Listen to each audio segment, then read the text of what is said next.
Müəllimlərin işə qəbul imtahanı gələn ay olacaq. Bu barədə Elm və Təhsil Naziri Emin Əmrullayev 8-ci ADA Beynəlxalq Təhsil Konfransında məlumat verib. Nazir sertifikasiya imtahanından kəsilən müəllimlərdən, məktəbli formalarından danışıb ətraflı sujetdə.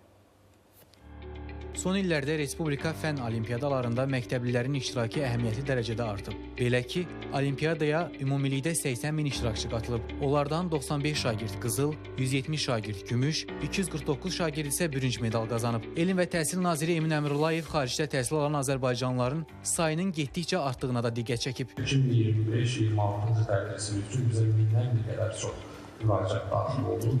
Onun 1/3 top 10 universitetin daxil olan Azərbaycanda tələbələrdir.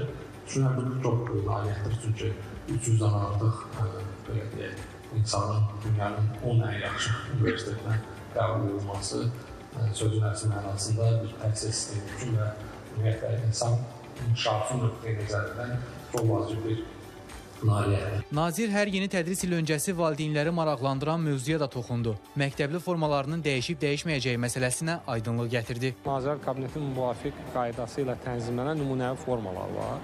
Onların o qaydaların dəyişməsi ilə bağlı bir mövzu yoxdur. Amma ayrı-ayrı məktəblər artıq özləri bu və ya digər formada öz formalarını dəyişmək səlahiyyəti özlərindədir. Yəni bu ölkədə olan bir neçə min məktəbin müxtəlif halda hansındasa dəyişə bilər. Amma mərkəzləşmiş qaydada bütün məktəblər üzrə formaların dəyişdirilməsi hal-hazırda müzakirə mövzusu deyil. Bu il müəllimlərin işə qəbul imtahanı iyulda olacaq. Nazir həmçinin sertifikasiyadan narazı qalan müəllimləri də sevindirəcək məlumat açıqladı və bildirdi ki, bəzilərinə yenidən şans verilə bilər. Sertifikasiya prosesi bitəndən sonra həmin müəllimlərin müraciətinə mütəşkil baxılacaq. Əgər təhlillərin nəticəsində biz görsək ki, həqiqətən də müəyyən mənada belə ciddi fərqlər var, onda müəyyən qərarlar qəbul edə bilərik. Sualların çətinliyini statistika ölçür və bizim də bununla bağlı müəyyən təhlillərimiz olacaq. Bu yəqin ki, bizdən bir neçə həftə ala bilər, yəni bu təhlil prosesi. Ötənci testlə bu ilki test arasında nə qədər böyük fərq olur? Əhəmiyyətli fərq olmayıbsa, təbii ki, onda heç bir qərar dəyişməyəcək. Nazir məktəbə qədər təhsilin keyfiyyətindən də danışdı. Bu sahədə